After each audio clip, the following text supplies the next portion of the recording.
आपले शहर आपला आवाज सिटी चॅनल बातमीपत्रात मी पंकज पाटील आपले स्वागत करतो। बातमीपत्राच्या सुरुवातीला एक नजर ठळक घडामोडींवर।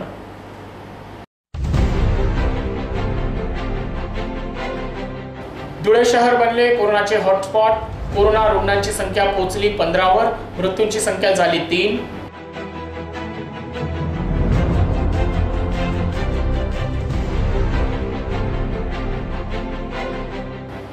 अल्लमा एकबाल पूल बंद केल्याचा राग आल्याने मालेगाव शहरात पोलिसांवर केला 100 ते 150 नागरिकांच्या जमावाने हल्ला।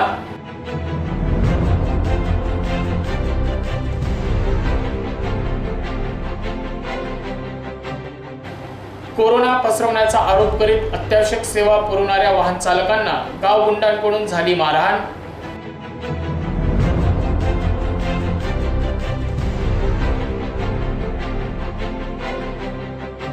टवाळखोरांना दंडुक्याचा प्रसार देऊनही ऐकत नसल्याने पोलिसांनी दिली बेडूक उड्या मारण्याची अनोखी शिक्षा।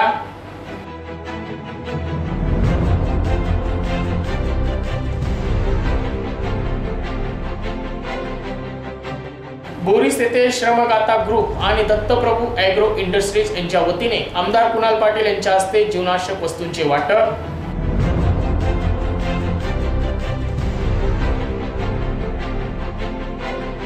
आणि मुख्यमंत्र्यांच्या आवाहनाला प्रतिसाद देत धुळे जिल्हा शिवसेनेच्या वतीने एक हात मदतीचा या उपक्रमाअंतर्गत केले जीवनावश्यक वस्तूंचे वाटप। धुळे जिल्ह्यात सर्वप्रथम कोरोनाचा पहिला रुग्ण साक्री शहरात आढळला होता। त्याची कॉन्टॅक्ट ट्रेसिंग सुरू असतानाच धुळे शहरातील तिरंगा चौक परिसरातील एका प्रतिष्ठिताच्या भावाला कोरोनाची लागण झाल्याचे समोर आले आणि त्यानंतर या कोरोनाच्या रुग्णांमध्ये झपाट्याने वाढ होत असल्याने आणि त्यातच या आजाराच्या रुग्णांपैकी 3 रुग्णांचा आतापर्यंत मृत्यू झाल्याने धुळे शहरासह जिल्ह्याच्या चिंतेत भर पडली आहे। सेफ असल्यामुळे सुरुवातीला ग्रीन झोन मध्ये आपण आहोत असा समज असलेल्या धुळेकरांना कोरोनाने चांगले जद्दल घडवले आहे। धुळे जिल्ह्यात सर्वप्रथम कोरोनाचा पहिला रुग्ण 10 एप्रिल रोजी साक्री शहरात आढळला होता। त्याच्यावर धुळे जिल्हा रुग्णालयात उपचार सुरू असताना मृत्यू झाला। त्याची कॉन्टॅक्ट हिस्ट्री ट्रेसिंग सुरू असतानाच धुळे शहरात 20 एप्रिल रोजी तिरंगा चौक परिसरातील एका प्रतिष्ठित व्यक्तीच्या भावाला कोरोनाची लागण झाल्याचे समोर आले आणि यानंतर या आजाराने धुळेकरांना चिंतेत टाकले आहे। यातून उपाययोजना करणारे प्रशासन सावरत नाही तोपर्यंत 21 एप्रिलला धुळे शहरात आणखी 4 तर शिंदखेडा येथील बामणे गावातील 1 असे 5 रुग्ण आढळले।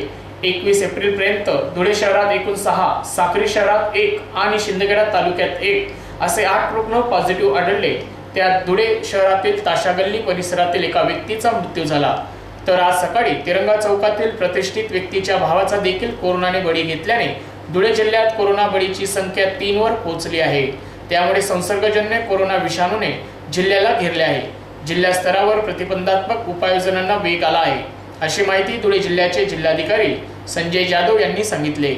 या धोक्याच्या घंटेमुळे धुळेकरांनी आता घरातच राहावे हे नव्याने सांगण्याची गरज उरली नाही असेही त्यांनी सांगितले। धुळे जिल्ह्यात आतापर्यंत आपण एकूण 457 सॅम्पल्स घेतले होते।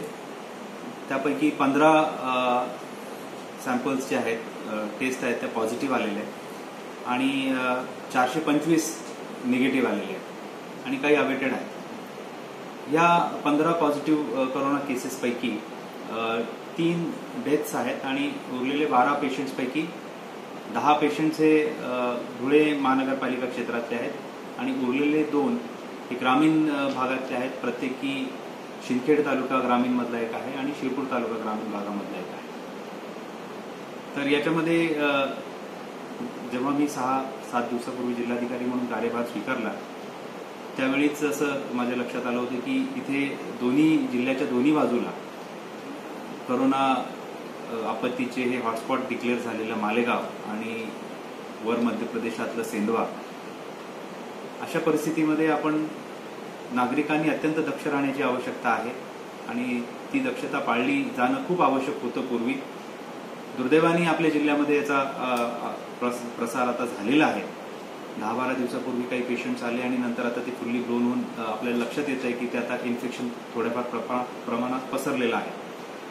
परंतु मला नागरिकांना एक आवाहन या निमित्ताने करायचं आहे की त्यांनी घाबरून जाण्याची काही आवश्यकता नाही, कारण की याच्यासाठी आवश्यक सर्व वैद्यकीय सेवा आणि प्रशासकीय सेवा आपल्याकडे अत्यंत सक्षम स्वरूपामध्ये उपलब्ध आहे।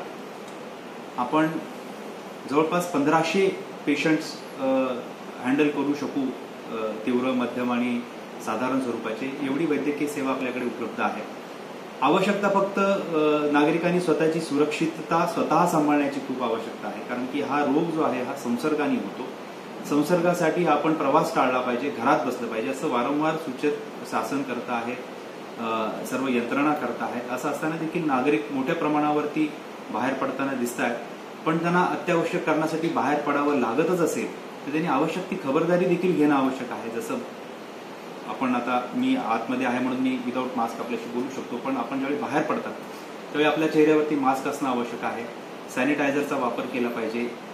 कमीत कमी सोशल डिस्टन्स जे मेंटेन केलं पाहिजे, आवश्यक आहे तेवढं पाळलं पाहिजे आणि विनाकारण आपण बाहेर न पडता घरात सेफ राहायला पाहिजे. ह्या किमान गोष्टी जर आपण सगळ्यांनी केल्या तर या संकटाला आपण सगळे मिळून तोंड देऊ शकतो. कोरोनाचा प्रादुर्भाव मालेगाव शहरात झपाट्याने वाढत आहे. त्याला आळा घालण्यासाठी मालेगाव प्रशासनाने केलेल्या उपाययोजना अंतर्गत मालेगाव शहरातील अल्लामा इक्बाल पूल वाहतुकीकरिता बंद करण्यात आल्याने सुमारे 100 ते 150 नागरिकांच्या जमावाने पुलावर कार्यरत असलेल्या पोलिसांवर हल्ला चढवला. पोलीस दलाची अतिरिक्त कुमक घटनास्थळी पोहोचल्याने परिस्थिती नियंत्रणात आली. सर्वत्र पसरलेल्या कोरोनाने मालेगाव शहरात उच्छाद मांडला आहे. नाशिक जिल्ह्यात सर्वात जास्त कोरोनाचे रुग्ण याच शहरात आढळले आहेत. त्यामुळे मालेगाव हे कोरोनाचे हॉटस्पॉट बनले आहे. या कोरोनाचा अधिक प्रसार होऊ नये म्हणून प्रशासनाकडून उपाय योजले जात आहे. त्याचाच एक भाग म्हणून शहरातील अल्लामा इक्बाल पुलावरील वाहतूक बंद केली आहे. त्याचा राग अनावर होऊन सुमारे 100 ते 150 नागरिकांच्या जमावाने आज सकाळी या ठिकाणी सेवा बजावणाऱ्या पोलिसांवर हल्ला केला. याविषयी नाशिक जिल्ह्याचे पालकमंत्री आणि मालेगाव बाहेरचे आमदार दादा भुसे यांनी मालेगावच्या जनतेला आवाहन केले आहे की मालेगाव शहरात कोरोनाची परिस्थिती चिंताजनक आहे. आतापर्यंत कोरोना बाधित रुग्णांच्या संख्येने 100 पार केली आहे, तर मृतांची संख्या आतापर्यंत 10च्या वर पोहोचली आहे. त्यामुळे जर कोरोनापासून बचाव करायचा असेल तर घरातच बसा, शासनाच्या नियमांचे पालन करा, सर्वे करणाऱ्या अधिकाऱ्यांना सत्य माहिती द्या, त्यांना सहकार्य करा, आपल्या घरातील आजारी व्यक्तींची माहिती द्या, कोरोना झालेली व्यक्ती बरी होऊ शकते असे सांगतानाच आज झालेल्या घटनेचा त्यांनी तीव्र शब्दात निषेध व्यक्त केला आहे. शहर में कोरोना पॉजिटिव पेशेंट की संख्या 100 से आगे बढ़ गई. 10 से ज़्यादा लोगों का निधन हो गया है. मैं पूरे मालेगांव वासियों को विनती आह्वान करता हूं, कृपा करके आप जो सरकार की तरफ से नियम आह्वान किया जाता है उसका पालन करो, घर से बाहर ना निकलो और जो सर्वे करने को लोग आ रहे हैं उनको सही मायने में आप मालूमात दीजिए. अपने घर में अगर कोई पेशेंट है तो उसका तपासनी कर लो ताकि प्राइमरी स्टेज में ही वो पेशेंट के ऊपर उपचार करके उसको ठीक किया जा सकता है. तो मैं लोगों को विनती आह्वान करूँगा. हमारे सामने कुछ बातें ऐसे भी आ रही क्या कुछ लोग इसको दूसरा रंग देने की कोशिश कर रहे हैं. मैं समझता हूँ ये टाइम हम सब को मिलकर कोरोना का सामना करने की ज़रूरत है. अगर आपको कोई दिक्कत है तो मेरे जैसे भी कार्यकर्ता को आप बता सकते हैं, उसमें से रास्ता निकालने का काम सरकार की तरफ से किया जाएगा. मालेगांव शहर वासियों के लिए जो भी सब्जी लगती है, दूध लगता है, पानी का प्रबंध होगा, जो भी चीज़ें मुहैया कराने की ज़रूरत है सरकार की तरफ से उसका पूरा नियोजन करके वो मुहैया कराई जा रही है. ये सब चीज़ों का रेशन भी पूरी तरह से टॉप प्रायोरिटी पे मालेगांव को मुहैया कराया गया है. तो मैं सबको विनती करूंगा आने वाला हफ्ता जैसे पवित्र सन ईद रमज़ान ईद भी आ रहा है तो ये सब चीज़ों को सामने रखते हुए हम सबको घर में ही रहना चाहिए, कानून का पूरा नियम का पूरा पालन करना चाहिए, सोशल डिस्टेंस रखना चाहिए और जिसको अगर ये लक्षण दिखता है तो उसने तुरंत दवाखाने में एडमिट होकर इलाज कर लेना चाहिए. सरकार की तरफ से ये इलाज हो रहा है. और अच्छी बात ये भी है कि 14 दिन पहले जो लोग क्वारंटाइन हुए थे उनका पहला टेस्ट नेगेटिव आया है, दूसरा टेस्ट नेगेटिव आने के बाद उनको घर पे जाने की इजाज़त मिल जाने वाली है. तो इसका मतलब है कि कोरोना पॉजिटिव आया तो वो अच्छा भी होता है. ये अपने सामने उदाहरण भी मालेगांव का ही आया है. तो मैं सबको विनती आह्वान करूंगा, कृपा करके ये बीमारी को मत छुपाइए, सामने आइए, जिसको भी ये तकलीफ है उसके ऊपर सरकार की तरफ से इलाज मुहैया कराया जाता है और वो अच्छा भी होता है। सुबह जो वारदात हुई मैं उसका निषेध करता हूँ। 1-2% के परसेंट में लोग यानी 95-98% लोग कानून नियम का पालन कर रहे हैं। 2% लोग जो नियम का पालन नहीं करते, कुछ शरारत करने की कोशिश कर रहे हैं। मैं उनको विनती करूंगा कि ये जो टाइम है ये कोरोना का मुकाबला करने का ये टाइम है और हम सब ने मिलकर इसका मुकाबला करने की आवश्यकता है। छोटी सी कुछ चीज़ होंगी तो उसको हम बैठकर भी सुलझा सकते हैं। धुळे तालुक्यातील चिमटाणे येथे जीवनावश्यक वस्तूंची विक्री करण्याकरिता येणाऱ्या वाहन चालकांना गैरसमजातून स्थानिक नागरिकांकडून मारहाण करण्यात आली। कोरोना एका विशिष्ट समाजाकडून पसरत असल्याच्या अफवेमुळे हा प्रकार घडला आहे। सदर घटनेची पोलीस प्रशासनाने तात्काळ दखल घेतली असून धुळे पोलीस कोणाचीही दादागिरी खपवून घेणार नाही असे पोलिसांकडून सांगण्यात आले। कोरोना विषाणूचा प्रसार सर्वदूर होत आहे, त्यामुळे नागरिकांमध्ये कोरोनाविषयी दहशत निर्माण झाली आहे। त्याचा प्रसार आपल्या गावात होऊ नये म्हणून गावांच्या सीमा सील करण्यात आल्या आहेत। बाहेरील व्यक्तीला गावात घेण्यात येत नाही। त्यातच एका अफवेची भर पडली आहे की कोरोनाचा प्रसार एका विशिष्ट समुदायाकडून होत आहे, त्यामुळे त्या समुदायाविषयी संशयाचे वातावरण निर्माण झाले आहे। अशातच धुळे तालुक्यातील चिमटाणे परिसरात भाजीपाला विक्री करण्यासाठी टेम्पो घेऊन जाणाऱ्या टेम्पो चालकास तेथील स्थानिक नागरिकांनी गैरसमजातून मारहाण केली, त्यांच्या टेम्पोचे नुकसान केले। धुळे पोलिसांना घडलेला प्रकार समजताच पोलीस प्रशासनाने तात्काळ कारवाई करीत सदर नागरिकांना पोलीस स्टेशनमध्ये आणले।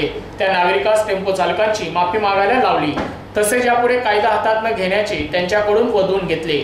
यावेळी पोलिसांकडून सांगण्यात आले की धुळे पोलीस कुणाचीही दादागिरी खपवून घेणार नाही, कोणीही कायदा आपल्या हातात घेऊ नये, सामाजिक तेढ पसरवू नये, पोलीस प्रशासनाला सहकार्य करावे, घरी राहावे, सुरक्षित राहावे। मी योगेंद्र सिंग गिरासे, चिमटाणे तालुका शिंदखेडा जिल्हा धुळे।